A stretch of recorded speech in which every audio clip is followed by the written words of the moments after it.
Hi friends, this is Ashish Saxena, mystic entrepreneur and your guide to the promised land. आज हम जो major topic अपना रहेगा वो न्यूरोप्लास्टिसिटी को लेके रहेगा। लेकिन उससे पहले मैं एक अपना एक्सपीरियंस शेयर करना चाहता हूँ कि लास्ट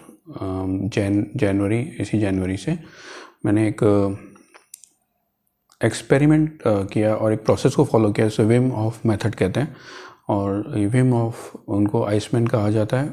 उनका एक तरीका है कि कोल्ड के साथ ट्रेनिंग करने का, कि कोल्ड ठंड के साथ हम कैसे अपने आप को ट्रेन करें। तो ये एक मेंटल कंडीशनिंग का तरीका है।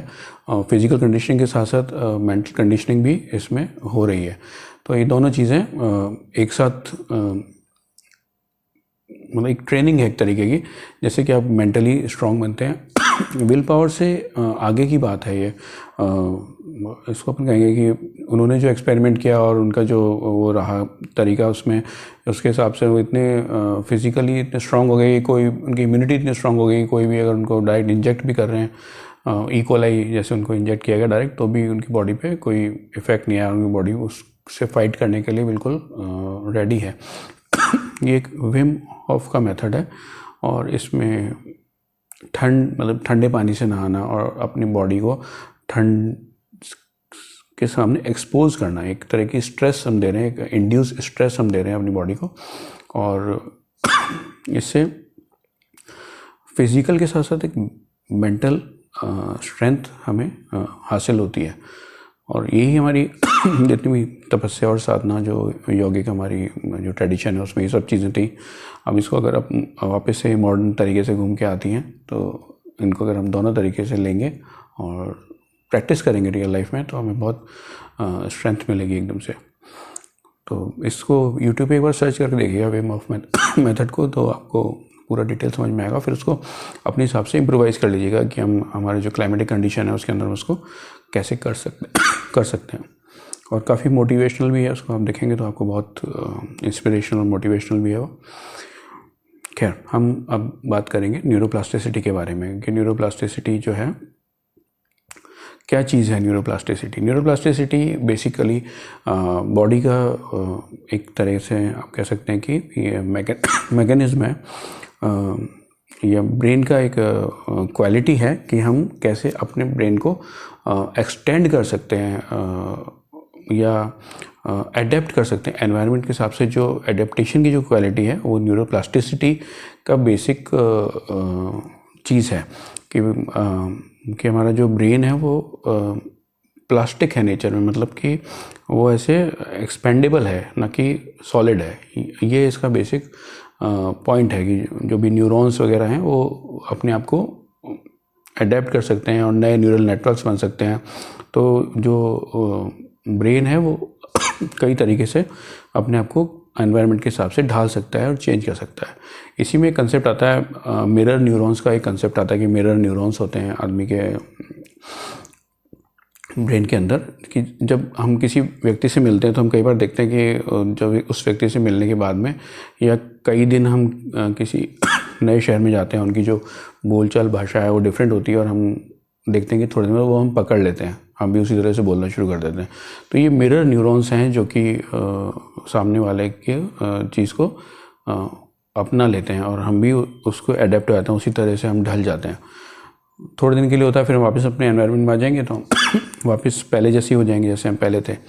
तो ये जो पॉइंट है इसको समझना इसलिए ज़रूरी है कि जो भी क्वालिटीज़ हैं वो सभी के लिए बराबर हैं, वो सबके अंदर हैं। ये जरूर फ़र्क पड़ता है न्यूरोप्लास्टिसिटी को अपन देखें और इमेजिनेशन की जो एबिलिटी है उसको हम देखें तो सर्टेन एज के बाद में ये दिक्कत देनी शुरू हो जाती है। और या फिर कुछ लोगों में ज़्यादा होती है शुरू से और लंबे टाइम तक रहती है, कुछ लोगों में बचपन में होती है, टीनेज में होती है, बाद में जैसे जैसे एज बढ़ती है वो रेस्ट्रिक्ट होती जाती है। कुछ एनवायरमेंटल फैक्टर्स होते हैं कि हम इस तरह के एनवायरनमेंट में रह रहे हैं।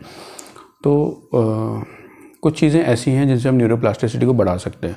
अब समझने का पॉइंट ये है कि जो स्पिरिचुअल जो भी चीज़ें हैं या स्पिरिचुअल जो भी क्वालिटी है या स्पिरिचुअल जो चीज़ है पर्टिकुलर, उसको गुरु से जोड़ के देखा जाता है। गुरु का जो गैसियस नेचर है कि वो एक गैस जैसा है, जुपिटर जो प्लैनेट है वो भी एक गैसियस है नेचर में। तो जो गैस वाला जो नेचर है उसको आप समझना कि वो ही हमारी न्यूरोप्लास्टिसिटी है, कि वो जो गैस है कि गैस जैसे किसी भी उसको आप बर्तन में रखेंगे तो वो एक्सपैंड होके उतनी हो जाएगी, जब छोटी जगह रखेंगे तो कंप्रेस हो जाएगी।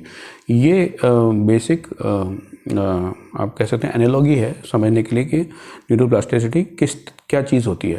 तो ऐसी होती है, अगर आप सपोज़ किसी छोटे शहर में रहते हैं तो आपकी जो सोच है और आपकी जो चीज़ों को लेके समझ है, थिंकिंग है, वो उस छोटे शहर के हिसाब से रहेगी।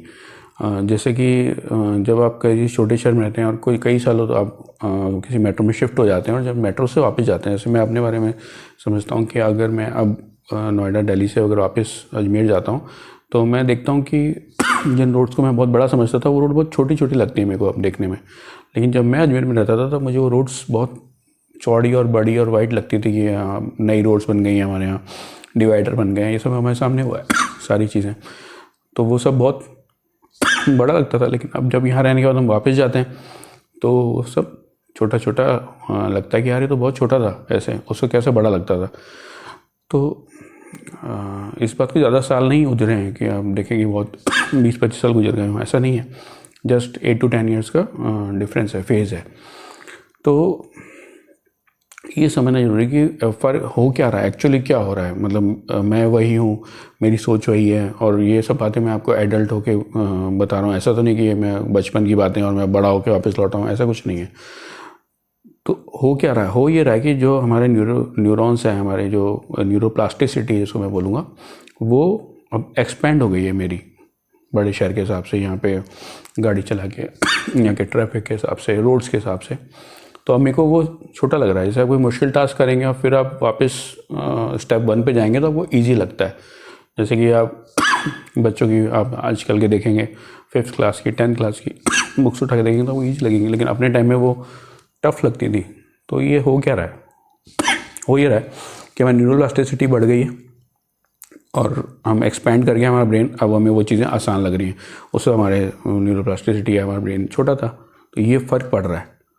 तो इसमें जो पात्र है, हमारा ब्रेन है, जो पात्र है, उसका कोई मतलब नहीं है। उसके अंदर जो चीज़ है, जो माइंड है, उसकी बात हो रही है। वो इतना लिमिटलेस है कि वो कहीं पे भी कितना भी दूर जा सकता है, आ सकता है। तो माइंड जो सॉफ्टवेयर, जो न्यूरॉन्स जो काम कर रहे हैं, उसकी बात हो रही है यहाँ पे। उस फिजिकल ब्रेन की बात नहीं कर रहे हम, लेकिन है वो फिजिकल ब्रेन के अंदर ही। तो ये एक तरह का पैराडॉक्स है कि वो एक्सपैंड हो सकता है लेकिन है फिजिकली वो दिखने में इतना सा। तो ये इसको समझना से हमें क्या कि लाइफ को इजी करने के लिए इसको समझना बहुत आसान है। और इसको जितनी जल्दी हम समझ जाएंगे कि हमारे पास ऐसी प्लास्टिसिटी है, हम ऐसे कुछ भी चीज़ कर सकते हैं, कोई भी नई चीज़ सीख सकते हैं, कुछ भी कर सकते हैं, तो जितना जल्दी हमें समझेंगे उतना आसान हो जाएगा हमारे लिए आगे लाइफ में नई चीज़ें करना, अडेप्ट करना। या हम ये नहीं कहेंगे कि यार ये मैं नहीं कर सकता हूँ, ऐसा हम नहीं बोलेंगे। हम बोलेंगे हाँ मैं कोशिश करता हूँ। और फिर हम ये न्यूरोप्लास्टिसिटी वाले कंसेप्ट, एक्चुअली जितनी भी चीज़ें होती हैं वो एक सॉर्ट ऑफ मेडिटेशन होती हैं, जितनी भी बातें कही जाती हैं। तो उसको मेडिटेशन की तरह समझने के लिए आपको बार बार ये, जैसे अब ये वीडियो है, आप इस वीडियो बार बार देखें और न्यूरोप्लास्टिसिटी के वीडियोस देखें, तो आपको न्यूरोप्लास्टिसिटी के बारे में समझ बढ़ती चली जाएगी लगातार कंटिन्यूसली कि न्यूरोप्लास्टिसिटी क्या चीज़ है और उसको कैसे एक्सपेंड करें, क्या करें। तो आपकी न्यूरोप्लास्टिसिटी ऑटोमेटिकली बढ़ना शुरू हो जाएगी जब आप उस तरफ समझना शुरू करेंगे। तो ब्रेन ऑटोमेटिकली आपको 10 स्टेप फर्दर चलता है और आगे से आगे काम करता है। तो न्यूरोप्लास्टिसिटी कैसे बनाएं, इसके मैं 2-3 चीज़ें आपको आसान से ट्रिक बता देता हूँ। बाकी आप जैसे रिसर्च करेंगे तो और समझेंगे। अभी का मेरा मकसद है कि मैसेज पहुँचाना कि आपका ब्रेन न्यूरोप्लास्टिक है, वो एक स्टैटिक चीज़ नहीं है, आप उसको बढ़ा सकते हैं और कितना भी आगे एनलार्ज करके एनहेंस कर सकते हैं। तो पहला जो तरीका है न्यूरोप्लास्टिसिटी बढ़ाने का वो ये है कि, और ये मैं 1992-93 में मैं इस्तेमाल कर चुका हूँ इसको, अपनी कॉलेज डेज में मैंने बहुत अच्छा से इसको यूज़ किया था। कि सपोज़ आपको कोई बुक है, कोई भी बुक जो आपको अच्छी लगती है, चाहे वो टेक्स्ट बुक है, चाहे आपके करियर से जुड़ी हुई है, चाहे आपके कोई भी कहानी किताब है, कोई सी भी बुक जो आप ज़्यादा पढ़ना चाहते हैं, धार्मिक किताब है, गीता या कोई भी आप ले सकते हैं। तो आपको क्या करना है, उसको उल्टा करके पढ़ना है। जैसे ऐसे किताब यूँ पढ़ रहे हैं तो उसको आप ऐसे उल्टा कर लीजिए, सारे अक्षर उल्टे हो जाए। फिर आपको उल्टे से उसको शुरू करिए पढ़ना नीचे से। धीरे धीरे आप देखेंगे कि आपको आदत पड़ती जा रही है पढ़ने की। इसको रोज़ प्रैक्टिस करिए। जैसे जैसे आप इसको पढ़ेंगे, जैसे इस तरीके से आप पढ़ेंगे तो आपकी न्यूरोप्लास्टिसिटी बढ़ेगी और चीज़ों के बारे में भी आसान हो जाएगा समझना। जैसे लोग कहते हैं ना कि अब जैसे कोई बुजुर्ग आदमी होता है, कहता है मैं अब स्मार्टफोन नहीं चला सकता, मेरे को तो बेसिक फ़ोन चाहिए। यहाँ मतलब हम बात करेंगे न्यूरोप्लास्टिसिटी उनकी कम हो गई है। तो अगर आपकी कम एज से आप प्रैक्टिस करके बढ़ा के रखेंगे तो ओल्ड एज में आपके साथ ऐसा इशू नहीं क्रिएट नहीं होगा। ये मेजर पॉइंट है समझने का। और न्यूरोप्लास्टिसिटी बढ़ाने से आपके बीमारियों से लड़ने की ताकत और आपकी लॉन्जिविटी दोनों बढ़ती है। ये भी एक इसके साथ में एक एडिड बेनिफिट मिलता है हमको। और जैसे अपने सनातन धर्म में बहुत सारे रूप हैं भगवान के, डिफरेंट डिफरेंट रूप। इवन मतलब कहीं पे आपको हनुमान जी मिलेंगे, कहीं पे आपको काले हनुमान जी मिलेंगे, कहीं पे आपको लेटे हुए हनुमान जी मिलेंगे, कहीं पे आपको हनुमान जी के साथ में एक लेडी भी दिखती है, सुरवचला उनको बोलता है कि यहाँ हनुमान जी की शादी भी हो गई। ऐसे आपको मतलब डिफरेंट डिफरेंट रोल्स मिलेंगे। कहाँ हनुमान जी को ब्रह्मचारी बोला जाता है, कहीं पे बोलते हैं उनकी मैरिज हो गई है, कहीं पे हनुमान जी का बेटा निकल आता है कि उनके स्पर्म से और मछली के पेट में से बेटा पैदा होता है। तो ये जो डिफरेंट स्टोरीज़ हैं ये आपके न्यूरोप्लास्टिसिटी को बढ़ाने के लिए। कोई हनुमान जी के साधक है, हनुमान जी की साधना शुरू करी, देन वो जैसे जैसे इन बातों के बारे में जानता चला जाएगा, उसकी न्यूरोप्लास्टिसिटी बढ़ती चलेगी। वो एक जगह नहीं रुक जाएगा, हनुमान जी के ब्रह्मचारी रूप को लेकर ही रुक गया हो, ऐसा नहीं है, उसको एक्सपेंड करता चला जाएगा। और इसमें एक जो सबसे मेजर जो अपन अगर बात करें तो वो मत्स्य पुराण के अंदर जो विष्णु पुराण में जो मत्स्य अवतार के बारे में जो बात कही गई है वो सबसे इम्पॉर्टेंट है कि आप समझ लें इसको कॉन्शियसनेस कह लीजिए न्यूरोप्लास्टिसिटी को कि उसमें जो बात है कि एक छोटी मछली होती है, वो एक लोटे में मछली होती है, देन वो बड़ी हो जाती है, देन उस मछली को थोड़े से बड़े पात्र में डाल देते हैं तो वो और बड़ी आती है, फिर उसको तालाब में डाल देते हैं, वो पूरे तालाब के बराबर आती है, फिर उसको नदी में डाल देते हैं, नदी के बराबर आती है, नदी से निकाल के उसको समुद्र में डाल देते हैं। तो ये विष्णु पुराण में मत्स्य अवतार की जो स्टोरी है, ये कई सारी जगह जगह अलग अलग मिथ्स में आपको अलग अलग डिफरेंट नहीं मिलेगी। और जो बोट वाली बात आती है कि फ्लड आया और उसमें एक बोट में वो सारे जानवर और वो सब थे, नोआस वाली जो है उसमें भी उससे मतलब रिलेटेड है ये जो स्टोरी है। लेकिन इसमें जो समझने की बात है वो ये है कि ये न्यूरोप्लास्टिसिटी के बारे में बात हो रही है। इस तरह से आप न्यूरोप्लास्टिसिटी को अपने आप को हायर एनवायरनमेंट में डाल के न्यूरोप्लास्टिसिटी को बढ़ा सकते हैं।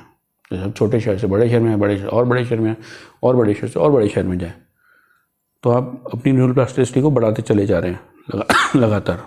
कैसे बढ़ा रहे हैं? पात्र एनवायरनमेंट चेंज कर रहे हैं तो माइंड ऑटोमेटिकली उसके हिसाब से अडेप्ट हो। ये दिमाग की बहुत ज़बरदस्त क्वालिटी है जिसको आप अपने हिसाब से, अपने फील्ड के हिसाब से एनहेंस कर सकते हैं कि आप जो भी फील्ड में हैं, जो भी काम कर रहे हैं उसका आप हायर से हायर स्टेज में अपने आप को एक्सपोजर दें कि आप। और ये जितने भी MNCs हैं ये इस बात को समझती हैं चीज़ को, और वो लोग ऑर्गेनाइज करते हैं ऐसे सेमिनार्स और ये सब चीज़ें कि आपको एक्सपोजर मिल सके, आपको इंटरनेशनल एक्सपोजर मिले, आपको उस फील्ड के जुड़े हुए हायर सेलिब्रिटी से मिलवाएं, आपको जो भी प्रोफेशनल्स हैं उनसे मिलवाएं, आपको एक्सपोजर मिले, तो वो लोग करते हैं। अब ये चीज़ आप खुद अपनी लाइफ में अपने आप ही कर सकते हैं जितनी जल्दी हो सके, और खुद अपने आप को आप अपनी सब डिज़ाइन कर सकते हैं कि हाँ मैं अपने आप को किस तरह से एक्सपोजर देना चाहता हूँ। तो ये जो न्यूरोप्लास्टिसिटी का जो कंसेप्ट है, इसके बारे में आप जितने ज़्यादा कॉन्फिडेंट होते चले जाएंगे, जितना स्ट्रॉन्ग हो जाएंगे, और एक ऐसा स्टेज आ जाएगा आपको लगेगा कि हाँ मेरे माइंड में जैसे इट्स गैसियस थिंग, मेरे दिमाग में ऐसा कुछ गैसियस जैसी चीज़ है और मैं किसी भी चीज़ के अंदर उसको पोर कर सकता हूँ। सारा जो गैसियस लिक्विड है मैं उसको किसी में पोर कर सकता हूँ, किसी भी चीज़ के अंदर, किसी बुक में डाल सकता हूँ किसी सॉफ्टवेयर में डाल सकता हूँ, कंप्यूटर में डाल सकता हूँ।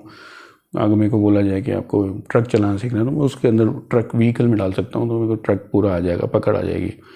तो एक तरह की फीलिंग जैसी है, जैसे कि आप ऑटोमेटिकली किसी को हाथ लगाने से आप वो चीज़ ऑटोमेटिकली सीख जाओ। ये इसकी फाइनल स्टेट है और इसको मैं कई बार अच्छे से प्रैक्टिस कर चुका हूँ और ये 100% वर्क करती है, प्रोवाइडेड कि आप कितनी बार इसको करते स्केल पर पहुँच जाते हैं। और इससे जुड़े हुए काफ़ी लोगों ने अच्छे वीडियोस वगैरह बनाए हैं, उनको आप ज़रूर एक बार देखिएगा। और एक हितेश शाक्य करके एक सज्जन है, उनका एक वीडियो है, अजमेर के हैं, उनका ज़रूर एक बार आप देखिए। न्यूरोप्लास्टिसिटी रिलेटेड उन्होंने काफ़ी चीज़ें रिसर्च करी, बुक भी लिखी है, तो ज़रूर एक बार देखिएगा। और काफ़ी दिन बाद ये वीडियो बना और मैं बीच में काफ़ी चीज़ों में बिजी रहा, इस चक्कर में काफ़ी लेट हो गया। और हम देखते हैं, देखिए विम होफ मेथड पे भी ध्यान दीजिएगा, बहुत ही ज़बरदस्त है अपनी इम्यूनिटी और अपनी पावर कोरोना के टाइम में। ये बहुत ही अच्छी वो है, प्रोवाइडेड कि आपको अस्थमा या कोई ऐसी सीरियस इलनेस ना हो, तो आप विम होफ मेथड बहुत अच्छे से यूज़ कर सकते हैं और अपने क्लाइमेट के हिसाब से उसमें इम्प्रोवाइज भी कर सकते हैं। तो कोई भी आपका इन सब बातों से जुड़ा कोई भी क्वेश्चन हो, कोई भी बात हो, तो प्लीज़ मुझे ज़रूर बताइएगा और मिलते हैं फिर नेक्स्ट वीडियो में। जय महाकाल।